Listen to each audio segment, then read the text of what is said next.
Hello friends, welcome to Amit शर्मा's academy. ये आपका एनसीईआरटी सीरीज चल रहा है। इसमें ये आपका 6 वीडियो होने वाला है। क्लास 6 ज्योग्राफी का ये आपका पीडीएफ है।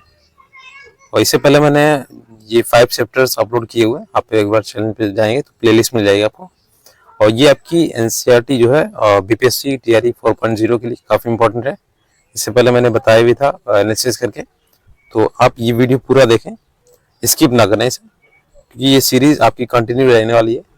आप अगर थोड़ा सपोर्ट दिखाएंगे और वीडियो अच्छा लगे तो प्लीज़ लाइक जरूर कीजिएगा। चलिए स्टार्ट करते हैं। ये जो 6 चैप्टर है आपका पृथ्वी के प्रमुख स्थल रूप से है। चलिए इसमें देखते हैं। देखिए यहाँ पे पृथ्वी पर अनगिनत प्रकार के स्थल रूप है। स्थल मंडल के कुछ भाग ऊंचे नीचे तथा कुछ समतल होते हैं। और ये स्थल जो रूप होते हैं 2 प्रक्रियाओं के परिणाम स्वरूप बनते हैं। आपको ये आज जानकर आश्चर्य होगा कि मैदान जिस पर हम खड़े हैं उसमें धीरे धीरे गति होती रहती है। पृथ्वी के अंदर लगातार गति होती रही है। और प्रथम या आंतरिक प्रक्रिया के कारण बहुत से स्थानों पर पृथ्वी की सतह कहीं ऊपर उठी जाती है और कहीं धंस जाती है। देखिए यहाँ पे आपके दिए गए दिखाया गया। इसमें जो आपकी स्थलाकृतियां जो भी हैं, जैसे पर्वत श्रृंखला होती है, ठीक है, जैसे एंडीज पर्वत श्रृंखला दक्षिण अमेरिका की सबसे लंबी है। ये आपके पर्वत हो गए, ठीक है। पर्वत जो होते हैं आपके ये पठार से ऊंचे होते हैं, ठीक है। पठार जो होता है आपका सपाट होता है, ठीक है। और ये आपकी घाटी होगी, जैसे आपके पर्वतों के बीच में जो घाटी होती है। और ये आपकी पहाड़ी होगी, छोटी पहाड़ियां होती हैं, इनसे आपकी नदियां जैसे निकलती हैं। और ये आपकी देखिए यहाँ पे दिखाई गई जल संधि। जल संधि 2 देशों के बीच जो जल का रास्ता होता है जिससे जुड़े होते हैं उसे जल संधि बोलते हैं। जैसे आपकी पाक जल संधि है आपके भारत और श्रीलंका के बीच में आपको मैदान है, ये मैदान जिसमें हम लोग रहते हैं। और मैदान के नीचे ही आपका जैसे स्थल संधि होती है, जो प्रायद्वीपीय, जैसे आपका प्रायद्वीपीय 3 ओर से घिरा हुआ क्षेत्रफल होता है, ठीक है। जो भी आपका देश होता है प्रायद्वीपीय, जैसे आपका भारत है, अपना भारत जो है वो आपके तीनों ओर से घिरा हुआ है, तो इसलिए ये प्रायद्वीप में आता है, ठीक है। पेनिनसुला से बोलते हैं। और स्थल संधि जो होती है आपकी 2 देशों के बीच जो आपका सकरा रास्ता होता है स्थल का, उसे स्थल संधि बोलते हैं। और ये आपका देखिए सहायक नदियां होती हैं, जैसे आपकी मेन नदी जो आपकी निकलती है पर्वतों से, और इसमें जो आपकी छोटी नदियां मिलती हैं उसे सहायक नदी बोलते हैं। ये सहायता करती है। और ये जब जैसे आपके लास्ट में जाती है, जैसे डेल्टा बनाती है, तो जैसे आपका सुंदरवन का डेल्टा विश्व प्रसिद्ध है, इसी का नदी का मुहाना होता है लास्ट में। और ये आपकी झीलें होती हैं जो आपके मध्य में आपके जो स्थल रूप में बनती हैं, और ये आपके समुद्र से नहीं मिलती हैं, तो ये झीलें होती हैं।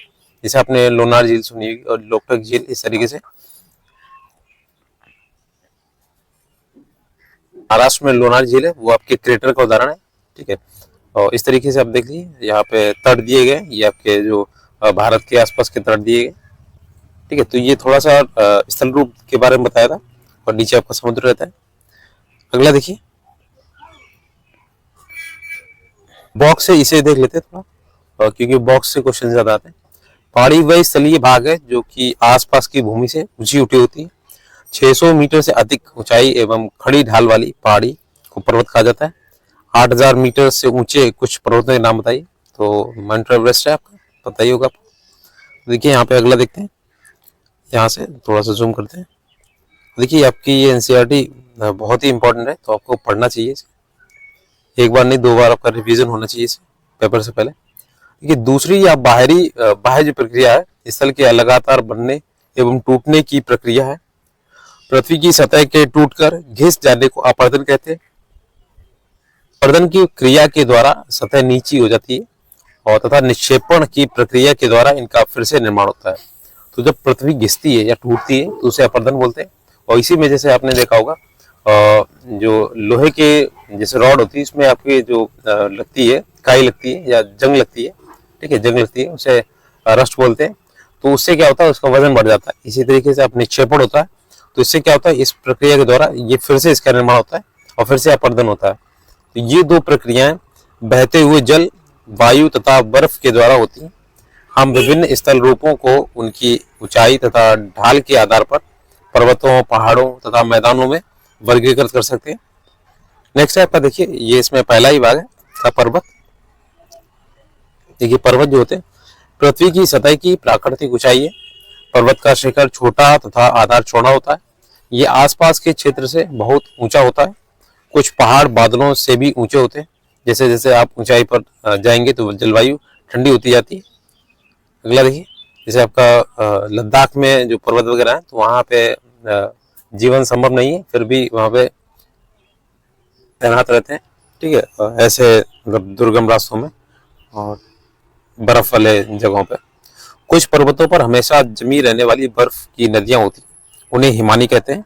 तो इन्हीं हिमानियों से कई नदियों का उद्गम होता है। यहाँ कुछ ऐसे भी पर्वत हैं जो समुद्र के भीतर हैं तथा जिन्हें आप नहीं देख सकते। कठोर जलवायु होने के कारण पर्वतीय क्षेत्रों में बहुत कम लोग निवास करते हैं। वहाँ का धरातल खड़ी ढाल वाला होता है। कृषि योग्य भूमि की कमी होती है। पर्वत एक रेखा के क्रम में भी व्यवस्थित होते हैं, जिसे श्रृंखला बोलते हैं। देखिए यहाँ पे पर्वत दिखाया गया और ये वलित पर्वत का उदाहरण दिया गया। फोल्डेड माउंटेन होते हैं। ये आपका हिमालय पर्वत है, इसमें वलित पर्वत है और नवीन मोड़दार है। जैसे कि ये बहुत से पर्वतीय तंत्र समानांतर श्रृंखलाओं में के क्रम में होते हैं, जैसे सैकड़ों किलोमीटर में फैले होते हैं। हिमालय हो गया, आल्प्स हो गया तथा एंडीज। ये एंडीज जो आपका दक्षिण अमेरिका में, हिमालय आपका एशिया में पड़ता है, आल्प्स पर्वत आपका यूरोप में पड़ता है। एंडीज ये आपकी विश्व की सबसे लंबी श्रृंखला है। और ये देखिए पर्वतों की ऊंचाइयां एवं आकार में विभिन्नताएं होती हैं। पर्वत तीन प्रकार के होते हैं, वलित पर्वत, ब्रंशोत्थ पर्वत और आपका ज्वालामुखी पर्वत। देखिए हिमालय तथा आल्प्स पर्वत वलित पर्वत के उदाहरण है, जिनकी सतह उबड़ खाबड़ है तथा शिखर शंक्वाकार है। तो आपने कोन देखा होगा, इस तरीके से बना होता है शंक्वाकार।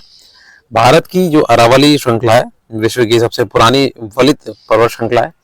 अपरदन की प्रक्रिया के कारण ये श्रृंखला घिस गई है और कहीं टूटी फटी है इसमें। ठीक है, और उत्तरी अमेरिका के देखिए अपलेशियन तथा रूस के यूराल पर्वत गोलाकार दिखाई देते हैं तथा इनकी ऊंचाई कम है। ये बहुत पुराने वलित पर्वत हैं। जब बहुत बड़ा भाग टूट जाता है तथा ऊर्ध्वाधर रूप से विस्थापित हो जाता है तब वंशोत्त पर्वतों का निर्माण होता है। ऊपर उठे हुए खंड को उत्खंड या हार्स्ट बोलते हैं तथा नीचे धसे हुए खंड को द्रोणिका भ्रंश यानी ग्रोबन बोलते हैं।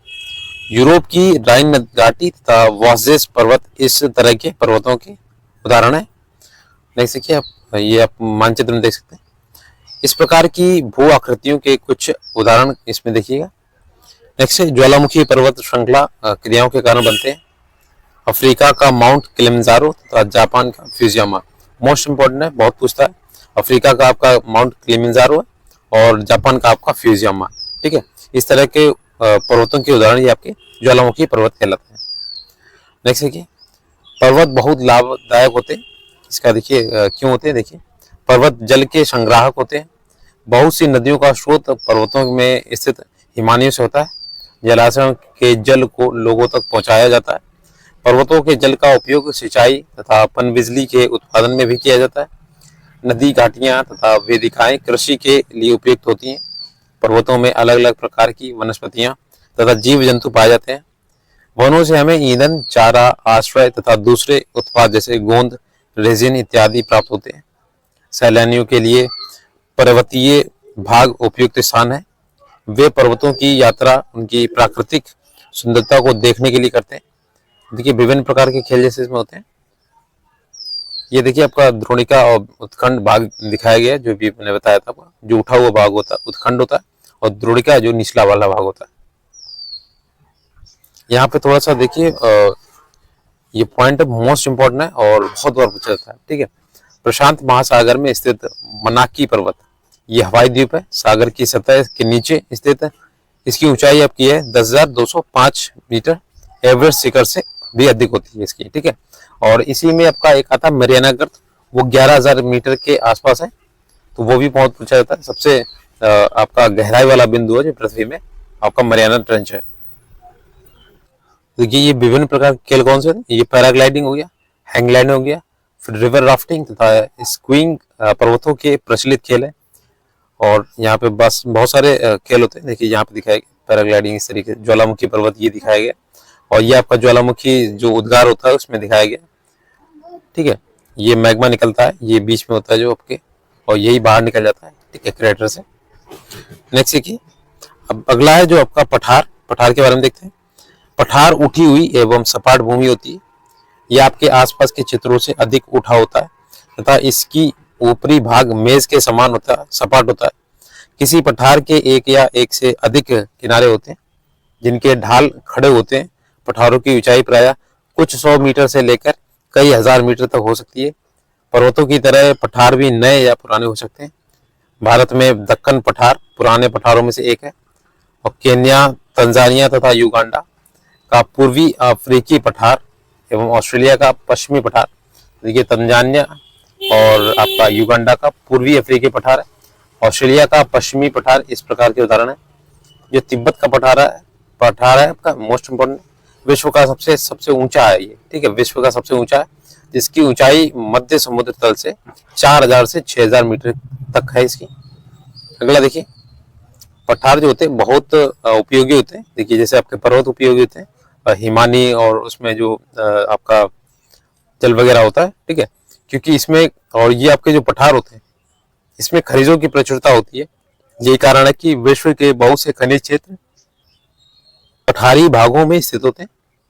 और अफ्रीकी का आप जो पठार है, अफ्रीका का पठार सोना एवं हीरों के खनन के लिए प्रसिद्ध है। भारत में छोटा नागपुर पठार, ये लोहा और कोयला तथा मैग्नीज के बहुत बड़े भंडार होते हैं। तो ये आपका टीआरई में शायद पूछा गया था, इसमें लोहा या कोयले के बारे में पूछा गया था। तो ये छोटा नागपुर पठार इसीलिए प्रसिद्ध है। नेक्स्ट है, यह देखिए आपका पठार का डायग्राम दिखाया गया, ठीक है। ये आपके सपाट होते हैं, पर्वतों की तरह नहीं होते। अगला देखिए, नेक्स्ट है आपका, देखिए पठारी क्षेत्र जो होते हैं बहुत से जलप्रपात हो सकते हैं, क्योंकि यहाँ नदियां ऊंचाई से गिरती हैं।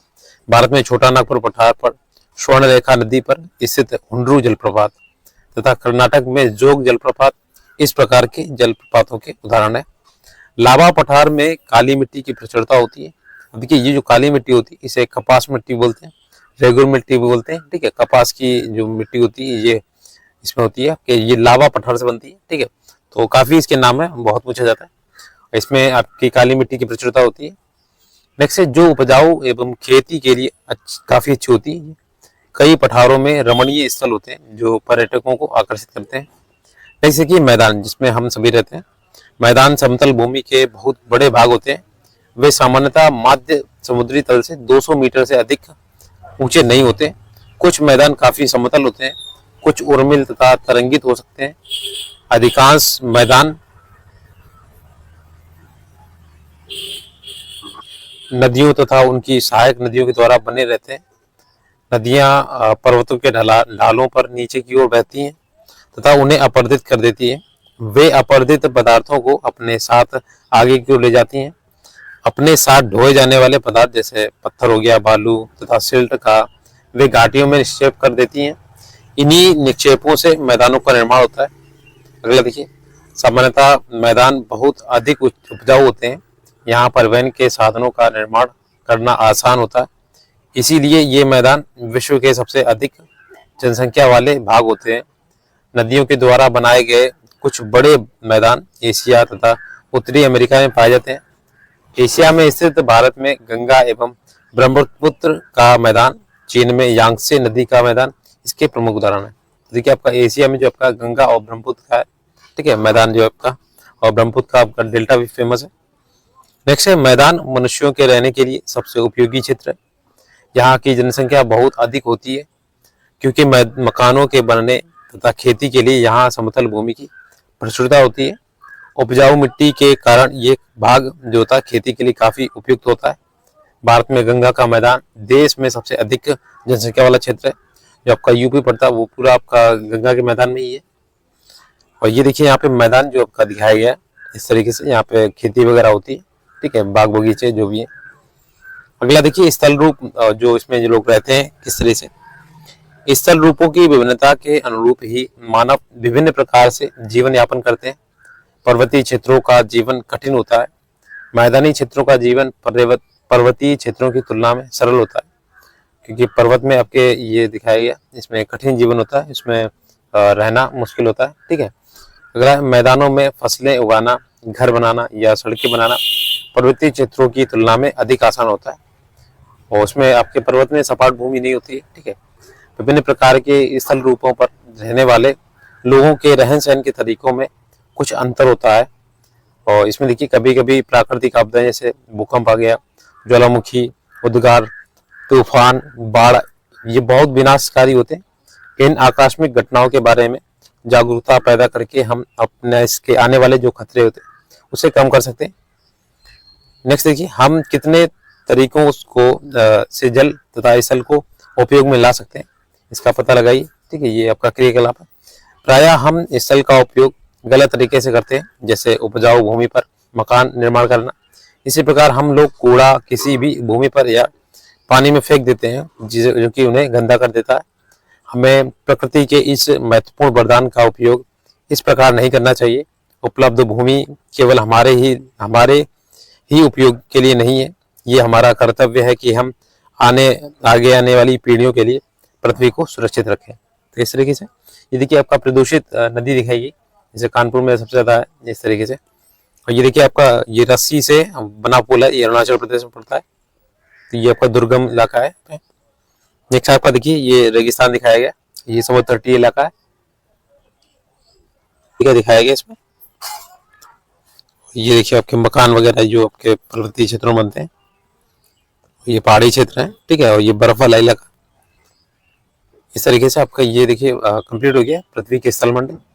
और इसके बाद भी आपका ये सीरीज कंटिन्यू रहने वाली है। आपकी ये वीडियो जो आपको ये पीडीएफ जो आपको टेलीग्राम चैनल पे मिल जाएगी, आप लिंक डिस्क्रिप्शन बॉक्स में देख लीजिएगा। और इसकी जो प्लेलिस्ट है मैंने बना दी है, आप वीडियो